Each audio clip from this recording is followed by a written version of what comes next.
What's up, gang? What's up? What's up? What's up? It's Wednesday. It's the 7th. And Dick is in here taking the day. Taking the day. I'm gonna do a little UFC talk on this wonderful hump of the week. Hope your day and your whole existence is continuously unfolding with success. Cause that's how we do it. I'm trying to pull up the UFC website right now. I had it up and then I closed it because I was searching for music. Yeah, I know. But before I get into this, I'm gonna do a little talk about the fact that a lot of people are upset, including myself, I guess, a little, because this UFC is, you know, $86 and change, I think is what I spent for the last one. Which that's a lot. That's a lot. You know what I mean? I don't get a t-shirt from it. I don't get that would be cool though, right? You get some type of memorabilia every time you buy, some kind of swag, a bag, a cup, whatever. Um, Keep that in mind, UFC, because I know they're going through this big, they're trying to sell the concept again, and is Netflix gonna get it? You know, um, So I feel like this is like a placeholder. I hate to say that, but on the pay per view side, I just feel that way. I don't know. But let's get into it. Let's get into it. Regardless, I'm not going to pay for this one. I probably will not watch it live, um, just because the whole, bootlegging the UFC, the streaming from Russia or wherever. It's never. I mean, you get to see it, but I don't know, it kind of takes away from it. So what I'll do is as this thing goes on, I'll look for updates. And then, sometimes you can just have your YouTube on. And if you're a diehard like I am, and I have, you know, just in the research for this UFC, and I have been pulling up all these things. Once this thing gets started, somebody in some other part of the world will start putting these up. And sometimes it'll be round by round. So I may see something like that. Um, but yeah, there's a lot of people upset about the fact that we got to pay for this one. I consider myself a diehard. I love mixed martial arts. I love pretty much all forms of combat, even the crazy stuff like MMA in a car. Speaking of Russia, I think that's where they're doing that at. They got phone booth fights and 10 dudes versus 10 dudes. It's crazy. Um, I just maybe I'll see it as it's unfolding, and if not, I'll get the download, so to speak, and then maybe we'll talk about these results. Um, because as you know, on the main card, Bilal versus Jack JDM. Because unless I'm looking at his name, it's so hard for me to actually say Jack Della Mata Lena. But if I try to say that from memory, it comes up all weird. Jack Mata Della. Respect to that dude though. I love that guy. He is a great. And there's something about Australians, man. I feel this weird kindred connection. I'm a European mutt as far as my genetics go.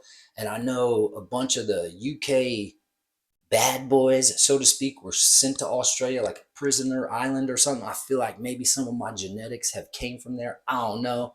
Kind of a joke, but kind of maybe the truth. I don't know. I don't know. All right, so I thought I'd talk about a couple of the undercard bouts, just to throw some filler in there, um, because I will be watching these because I do have the ESPN. The first one is that Brad Katona guy against, man, I'm gonna go ahead and apologize beforehand because some of these names, he's from Kazakhstan. Let's say that, and I believe his name is Begzat Alamakan, and I'm probably totally messing that up. Uh, Either way, I think Brad Katona is not going to get it done in this one. There's something about this guy. He he's an amazing fighter. He's in the UFC. He's good. Uh, but I have a feeling when I watch him fight, when he gets frustrated, he just turns it into a brawl. And he's got great cardio and some real good wrestling fundamentals. But he'll just kind of, after a while, stand there and trade and won't respect the footwork anymore. And he'll stand squared up. And I feel like that's going to happen again. Um, and I think they have the guy from Kazakhstan winning anyway, so that's probably going to happen. On the next fight is the Daniel Santos from Brazil against the South Korean Mr. Lee. I believe it's Jeong Jeong Yang Yong. I don't know. Sorry, man, but South Korea is probably going to take it. I'm going to tell you right now, this kid got some skill. I've been watching a little updates on him. I'm going to breeze through these real fast to get to the main card. Next is this, ooh, Marc Andre Barriulat. He's a Canadian dude against a Brazilian Bruno Silva. Uh, I think the Canadians are going to get it done. They're going to be in Montreal. He's going to have a little bit of the hometown. Let's get him.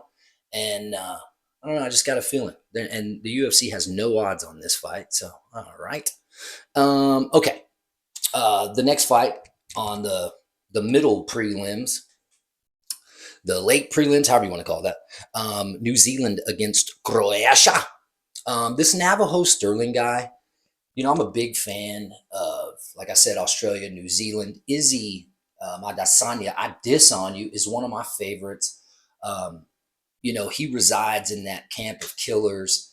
I've watched a lot of behind the scenes on this guy, not necessarily for this fight, but for, multiple training of the different fighters there um, at the City Kickboxing, I believe is the name of that school.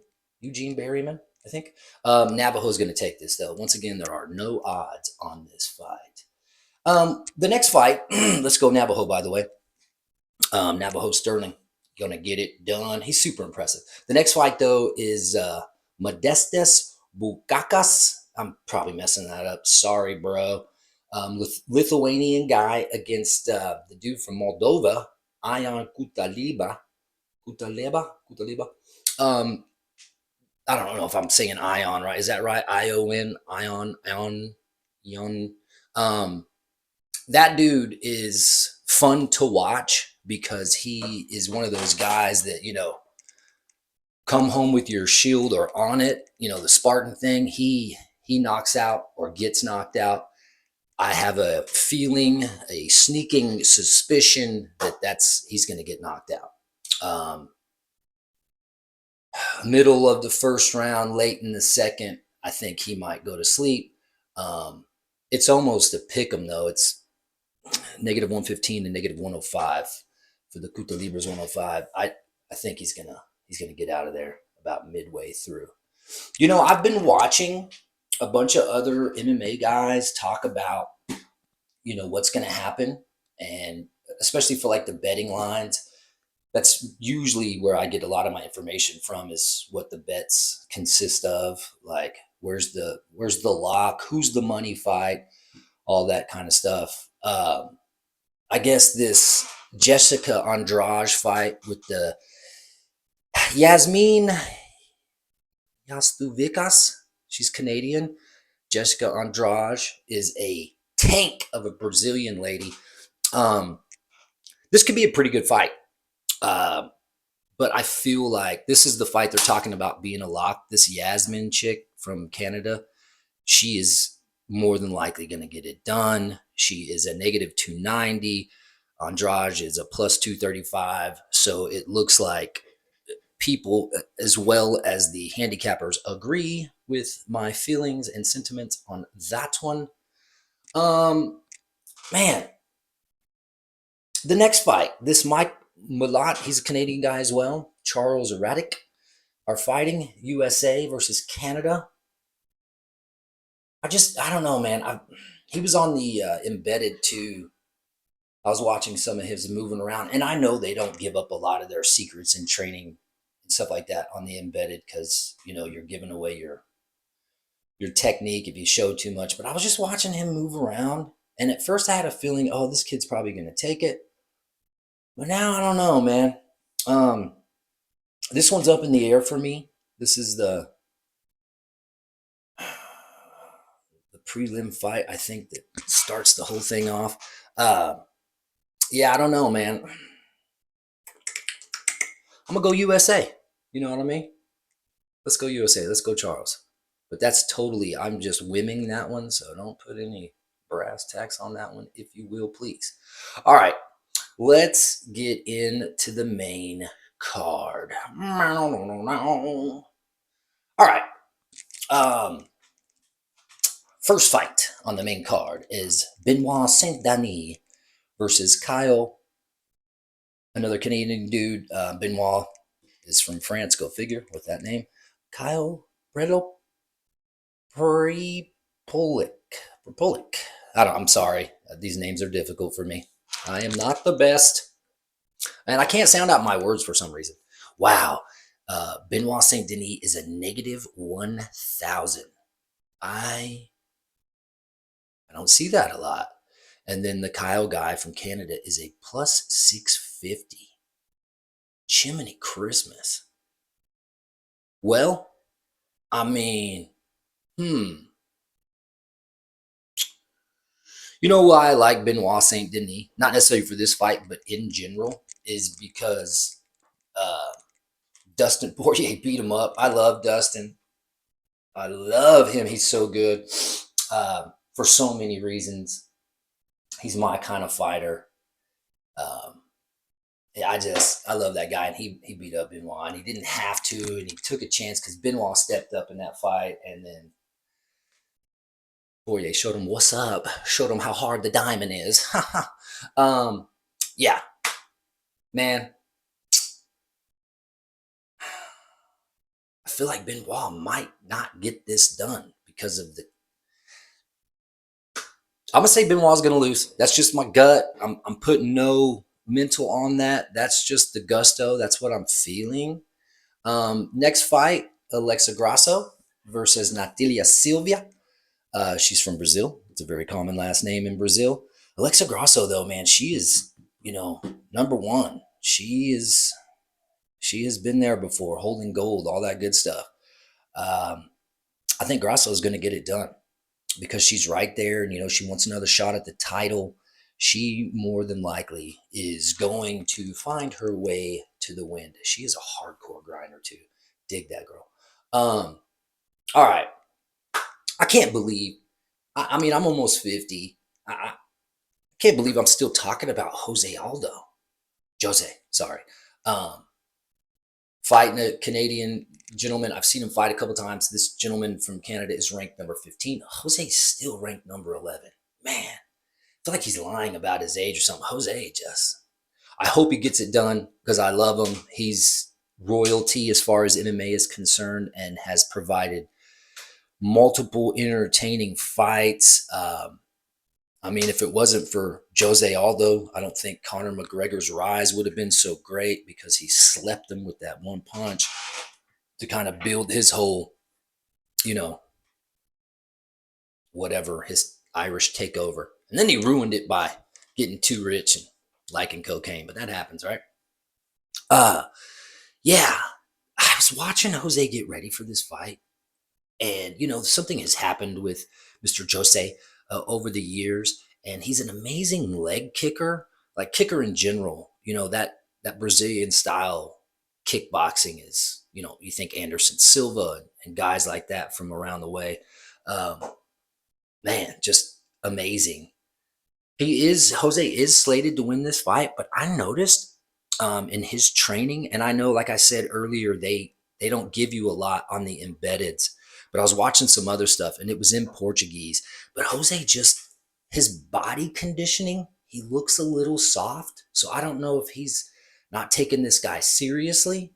I don't know if he's just, getting a paycheck, whatever. I don't know. Um, but I I want Jose to win, but I've got some trepidations, if you will. He is favored, like I said. So So yeah, picking Jose for that one. Jose, sorry, I always do that. All right, then we got, this is almost over too. It's like I haven't spent much time on any of these. And I am a diehard. Like I love this. I'll once this is actually able to watch in its entirety, I'll probably watch this whole main card 3 times. But it's just, you got Valentino, the champion, on the next one, fighting this French killer, dude. She kind of reminds me of like the French Holly Holm, but she's younger and a little bit better. She's also ranked number 2. Um, Valentina is slated to win this. Uh, oh no, I'm sorry. At the betting line right now, she's at plus 124, and the Mignon Firot, I can't, it's French, I don't know, is a negative 148.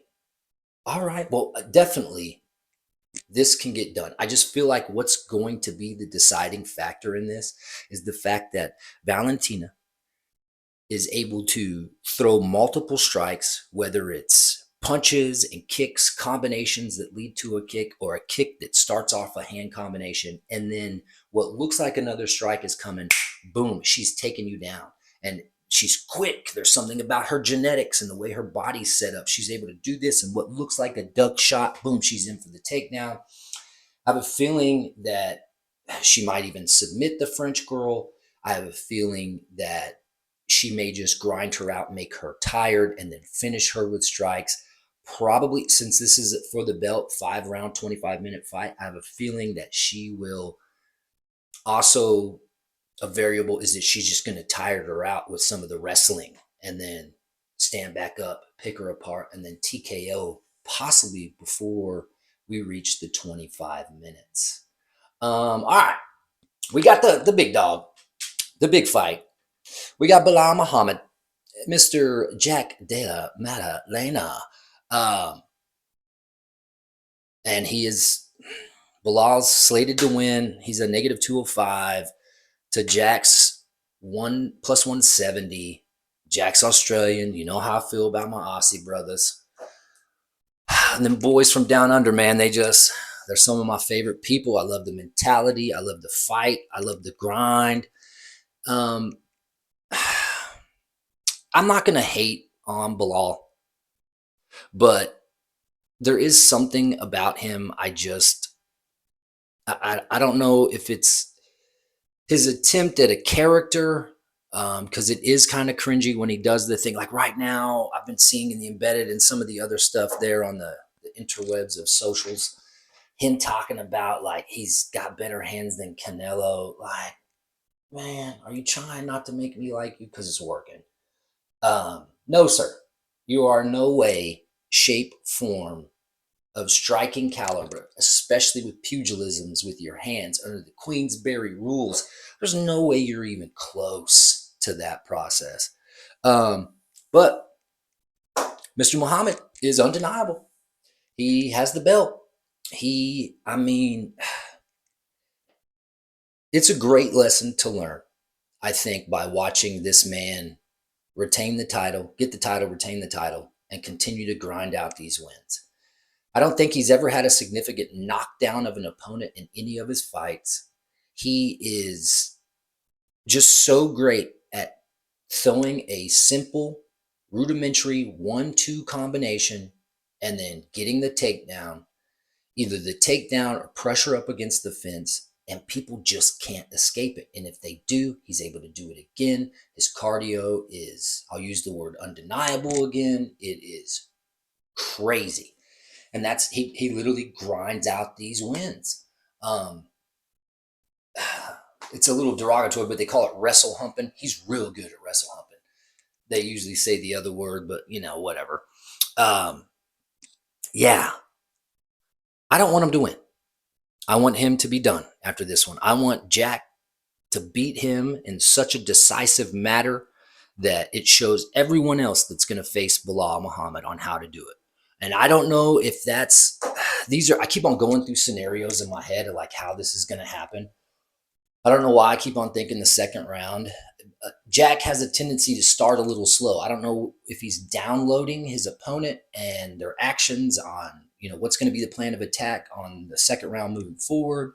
But man, he's real good. Jack is amazing at, if he does get taken down, it's like he mentally and physically does not accept it, and he pops right back up. I tell you what, if you haven't seen it, or if it's been a while since you've seen it, watch Jack JDM, Mr. De La Maddalena, fight Gilbert Burns. Gilbert Burns, I love Gilly. Gilly Burns. He is such a, he's amazing. And not to mention, probably in the top, definitely the top five, possibly the top three, arguably one of the best grapplers, ground fighters, jiu-jitsu fighters in the UFC. A lot of people thought that by the time him and Jack squared off, Gilbert had maybe seen his better days, but you should watch that fight, especially if you're interested in MMA and let's say you're training, you're coming up, you're young, and you're like, I need some examples. Watch that fight. Man, Jack just was able to do some amazing things. There's a moment in that fight, I feel like I can't remember what round it is. It's not the first round, but Gilbert is able to set up an elbow and deliver an elbow to Jack's face.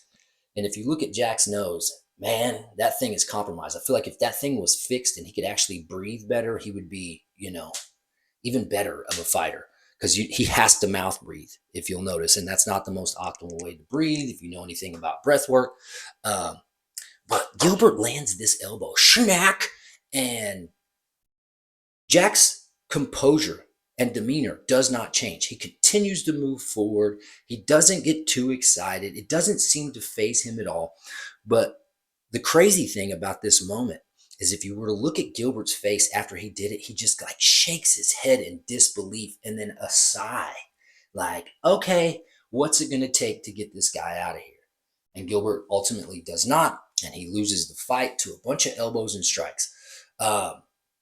I think one of the keys to this fight on Saturday, May 10th, for Jack to win, because Jack's great at boxing.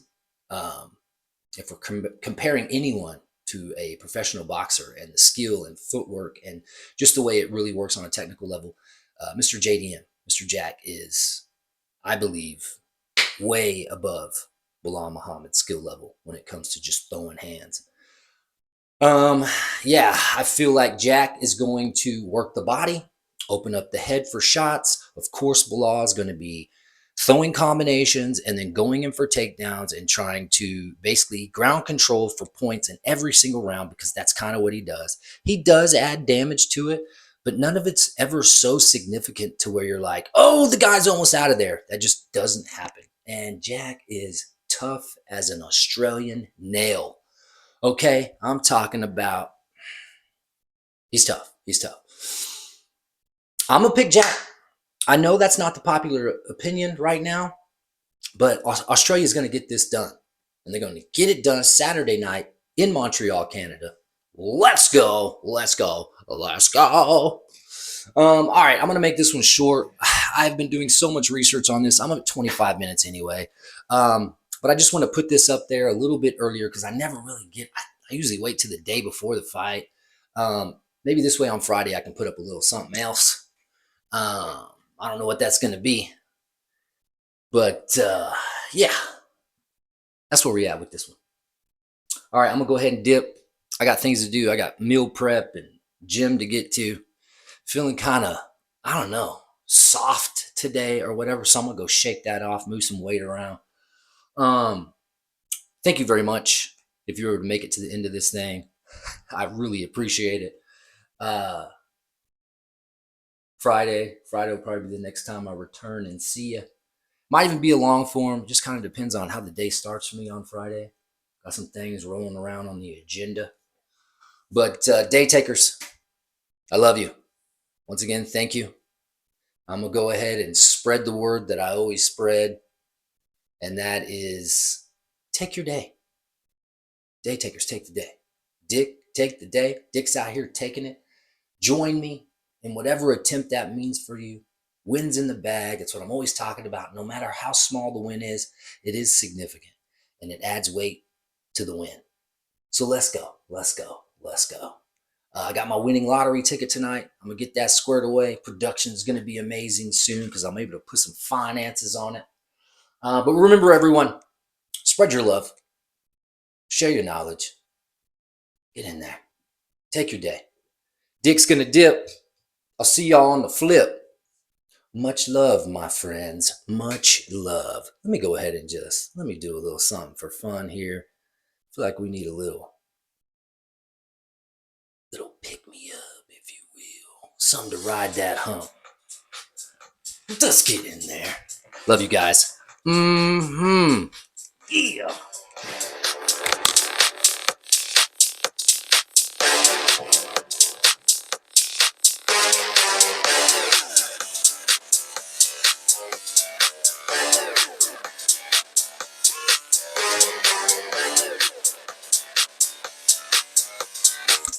Peace in, my brothers and sisters.